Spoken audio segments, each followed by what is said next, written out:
What if the greatest cyclist of all time wasn't Eddy Merckx or Tadej Pogačar? What if the greatest rider ever was Marianne Vos, Olympic champion, multiple world champion, winner on the road, track, cyclocross, gravel, mountain bike? A rider who dominated almost every discipline she touched, yet millions outside cycling barely know her name. Why? Her entry into cycling was defined by family ingenuity. When she was 5, her father Henk, a local carpenter, gave her a Mercier child's bike. Because the frame was too large, he clamped the saddle directly to the top tube, leaving a rust-stained mark that remains on the metal to this day. By age 8, she was lining up for her first competitive race. The Dutch club system served as her laboratory. Training with the Redefined cycling club, she rode through road courses, muddy fields, and sand dunes. This multidiscipline foundation built a versatile engine. At 15, she won Dutch junior national titles in both mountain biking and road racing, adding a junior cyclocross title the following year. Her dominance quickly expanded beyond national borders. Vos captured the Junior World Road Race Championship in 2004 and defended it in 2005, becoming the first rider to win consecutive Junior World Road titles.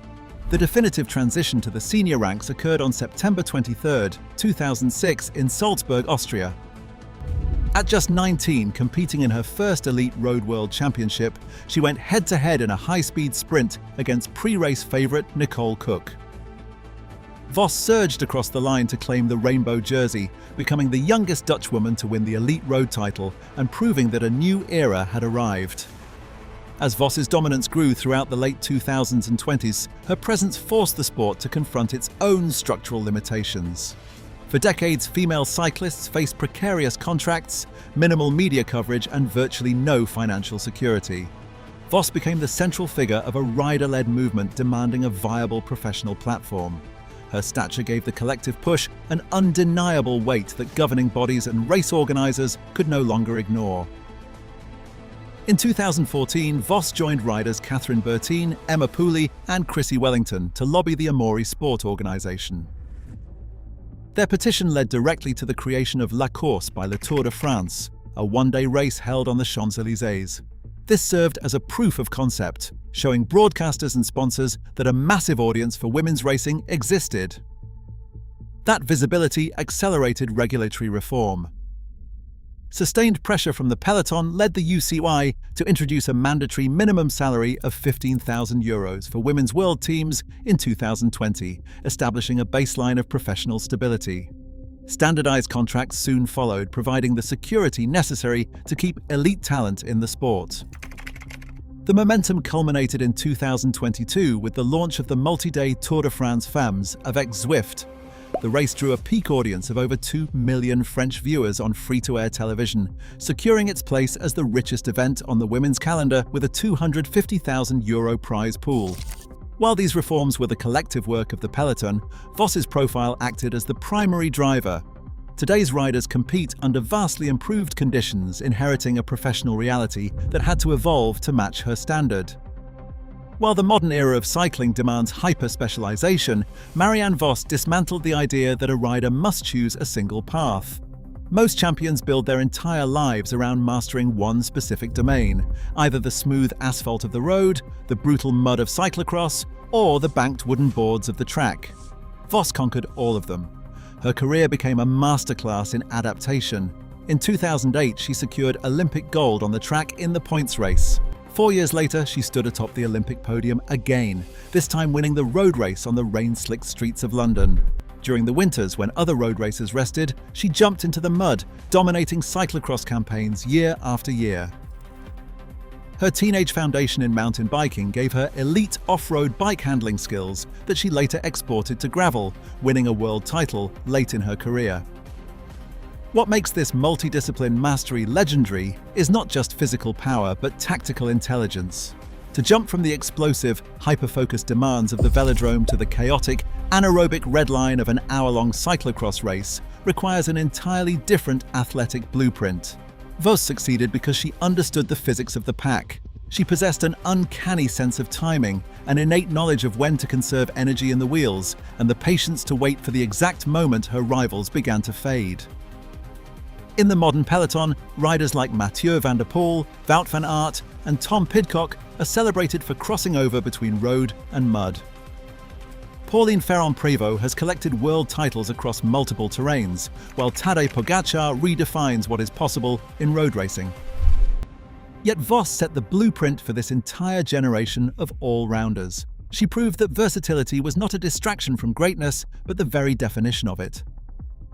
She did not just move between these worlds, she dominated them simultaneously, redefining what a cyclist could achieve. To understand the scale of this legacy, one must look at the raw data of modern cycling. The record books credit her with more than 300 professional victories, a figure that dwarfs almost every contemporary peer. Within that tally sit 10 elite world championships spread across road, track and cyclocross, alongside 2 Olympic gold medals and more than 30 Dutch national titles. On the Grand Tour stage, she captured 2 overall victories at the Giro d'Italia Donne. Putting these metrics alongside the icons of the men's sport reveals a striking picture. Eddy Merckx secured 525 victories, while Bernard Hinault and Fausto Coppi built their legends on dominant Grand Tour sweeps. Yet none of those men had to contend with the historically shorter, fragmented calendar of women's professional cycling. For much of her career, the opportunities to win simply did not exist at the same frequency. Even when compared to legendary pioneers Beryl Burton and Jeannie Longo, or modern stars like Annemiek van Vleuten, Demi Vollering, Lotte Kopecky, Lorena Wiebes, and Pauline Ferrand-Prévot, her footprint remains distinct. Tadej Pogačar may dominate today's road racing, but the cross-disciplinary breadth of her resume operates in a different dimension. These statistics convert abstract praise into measurable proof. Yet the final ledger reveals that her career is defined by more than a mathematical sum. By 2014, the constant pursuit of perfection began to extract a heavy physical toll. After years of uninterrupted dominance across 3 disciplines, Vos's body revolted. A severe hamstring strain compounded by deep overtraining syndrome forced her to miss the World Championships. It was the first time the Dutch champion had to stop, rethink, and completely redesign her training methods to survive. But the physical trials were only beginning. During the 2017 OVO Energy Women's Tour, a hard crash left her with a fractured collarbone. She remounted her bike and crossed the finish line before undergoing surgery to install plates and screws. 2 years later, she faced a deeper systemic issue. Constriction of her left iliac artery was restricting blood flow to her leg, causing intense pain during high-intensity efforts. In November 2019, she underwent surgery at the Maxima Medisch Centrum in Eindhoven, ending her season and forcing a difficult 10-week rehabilitation. Yet the ultimate test of endurance occurred far from the pavement. In early April 2026, her father Henk, the carpenter who had built her very first Mercier bike and carefully organized her trophies, passed away. Vos immediately withdrew from the Tour of Flanders, stepping away from the sport to grieve the loss of the man who had anchored her entire career. These setbacks stripped away the illusion of effortless grace, revealing that her historic career was never guaranteed. It had to be paid for year after year in hospital rooms and silent, painful comebacks. Weeks after her father's passing, Vos returned to racing with immediate, sharp intent. By late April 2026, she captured second place at the Amstel Gold Race. In June, she claimed the Dutch National Road Championship and took a stage victory at the Volta a Catalunya. She prepared for the summer with a 4-week altitude camp in the Pyrenees, refining her form on a Cervelo S5 equipped with a Shimano Dura Ace group set and a custom aerodynamic cockpit. This physical capability supports her central role as the tactical mind of the peloton. Under an indefinite career-long contract with Visma Lease Bike, Vos serves as the road captain for the 2026 Tour de France Femmes. She directs team strategy from inside the bunch, managing the efforts of riders like Femke de Vries and protecting teammate Pauline Ferrand-Prévot in the fight for the yellow jersey. Directing the team from within the bunch highlights why her influence remains absolute. Younger rivals may possess explosive peak power, but Vos commands the pack through peerless tactical positioning and race reading. Her presence proves that longevity in cycling belongs to those who adapt. She continues to shape the outcome of elite racing, serving as the trusted anchor of her team and the respected leader of the modern peloton, turning her athletic consistency into measurable market value. In 2025, she secured a landmark, career-long, forever contract with Visma Bike.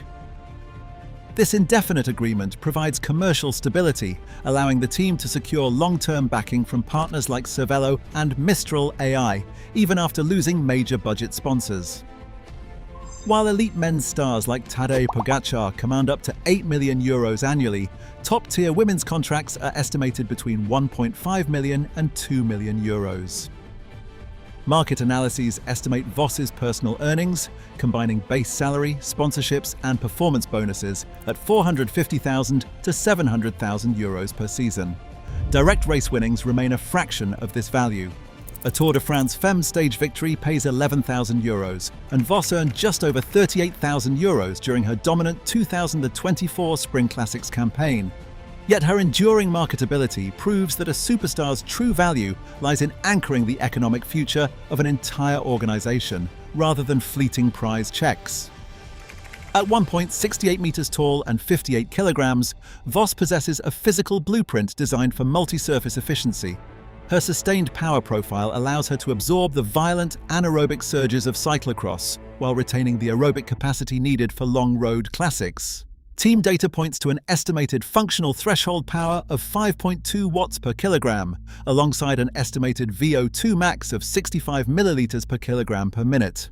Yet staying at the front of the peloton for 2 decades is an operational skill, not a genetic accident. Vos treated recovery with the same discipline as training, integrating cold water immersion and strict 10-hour sleep windows to offset cumulative fatigue. Nutritional precision, balancing high carbohydrate intake with rapid post-race protein synthesis, kept her metabolic engine from burning out. In the bunch, her unyielding aerodynamic discipline and strategic positioning saved valuable kilojoules. By letting others fight the wind, she conserved her peak power for the final 100 meters. Evaluating Marianne Vos against cycling's ultimate pantheon requires shifting focus from raw statistics to structural context. While Eddy Merckx, Fausto Coppi and Bernard Hinault dominated expansive men's calendars, and stars like Tadej Pogačar or Lotte Kopecky race in highly professionalized systems, Vos conquered a sport she had to build herself. Her versatility separates her from pure specialists like Demi Vollering, and even multidiscipline champions like Pauline Ferrand-Prévot or Mathieu van der Poel. While Jeannie Longo and Beryl Burton achieved immense longevity, Vos faced an exponentially deeper field of modern competition. Comparing her to men's legends ignores decades of unequal opportunity. Her true benchmark is how she raised the sport's baseline. Ultimately, her legacy is measured by the very arena she helped define, rather than simple victory totals. At 39 years old in 2026, Marianne Vos remains the subject of relentless public curiosity. Standing 1.68 meters tall and weighing 58 kilograms, she rides a Cervelo S5 with Shimano Dura Ace components. While elite salaries top out near €2 million, market analyses estimate her personal earnings between €450,000 and €700,000 annually. Beyond her 10 World Championships and 2 Olympic gold medals, public interest focuses on her racing absences, ranging from iliac artery surgeries to stepping away to grieve her father, Henk. Keeping her personal life strictly private, her sustained dominance relies on sheer tactical intelligence, discipline, and adaptability. Every time Demi Vollering accelerates on a mountain pass, or Lorena Wiebes launches a bunch sprint, they operate within a professionalized system that Vos fought to establish.